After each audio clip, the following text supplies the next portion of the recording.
കമൽഹാസൻ മണിരത്നം സിനിമ thug life ട്രെയിലറിലെ ചുംബന രംഗവുമായി ബന്ധപ്പെട്ട വിവാദങ്ങൾക്കും വിമർശനങ്ങൾക്കും മറുപടിയുമായി നടി അഭിരാമി. ട്രെയിലറിലുള്ളത് വെറും 3 സെക്കൻഡുള്ള രംഗം മാത്രമാണെന്നും അതിനെക്കുറിച്ച് ഇത്രയധികം സംസാരിക്കുന്നത് അനാവശ്യമാണെന്നും അഭിരാമി പറഞ്ഞു. ഒരു ദേശീയ മാധ്യമത്തിന് നൽകിയ അഭിമുഖത്തിലാണ് അവർ ഇക്കാര്യം പറഞ്ഞത്. ഇന്നത്തെ കാലത്ത് എന്തും വിവാദമാവാം, നമുക്ക് അതിൽ നിന്ന് രക്ഷപ്പെടാൻ കഴിയില്ല. എന്നെ ആ വേഷത്തിലേക്ക് തെരഞ്ഞെടുത്തതിൽ മണിരത്നം സാറിന്റെ ലോജിക്ക് ചോദ്യം ചെയ്യാൻ ഞാൻ ആളല്ല.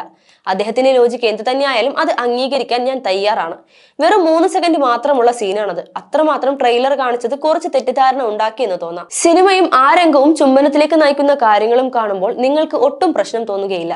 അത് ആ രംഗത്തോട് നന്നായി ചേർന്ന് നിൽക്കുന്നുണ്ട്, അഭിരാമി പറഞ്ഞു. അതിനെക്കുറിച്ച് ഇത്രയധികം സംസാരിക്കേണ്ടതുണ്ടെന്ന് എനിക്ക് തോന്നുന്നില്ല. എന്തെങ്കിലും നിഗമനങ്ങളിലേക്ക് എത്തുന്നതിന് മുൻപ് സിനിമ കാണാൻ ഞാൻ പ്രേക്ഷകരോട് അഭ്യർത്ഥിക്കുകയാണ്. എന്തുകൊണ്ടാണ് ആളുകൾ ഈ രംഗങ്ങളോട് ഇങ്ങനെ പ്രതികരിക്കുന്നതെന്ന് എനിക്കറിയില്ല, അഭിരാമി കൂട്ടിച്ചേർത്തു. തഗ് ലൈഫ് ട്രെയിലർ പുറത്തിറങ്ങിയതിന് പിന്നാലെ വലിയ വിമർശനമായിരുന്നു ഉയർന്നത്. ട്രെയിലറിലെ അഭിരാമിയുമായുള്ള ചുംബന രംഗവും തൃഷയുമായുള്ള ഇന്റിമസി സീനുകളും ചൂണ്ടിക്കാട്ടിയായിരുന്നു വിമർശനം. കമൽഹാസനും നായികമാരും തമ്മിലുള്ള പ്രായവ്യത്യാസം ചർച്ച ചെയ്യപ്പെട്ടിരുന്നു. എന്നാൽ ഇത്തരം വിമർശനങ്ങളെ തള്ളി തൃഷ നേരത്തെ രംഗത്തെത്തിയിരുന്നു. എന്തായാലും തഗ് ലൈഫ് വിവാദത്തിൽ തിരികൊളുത്തി കഴിഞ്ഞു.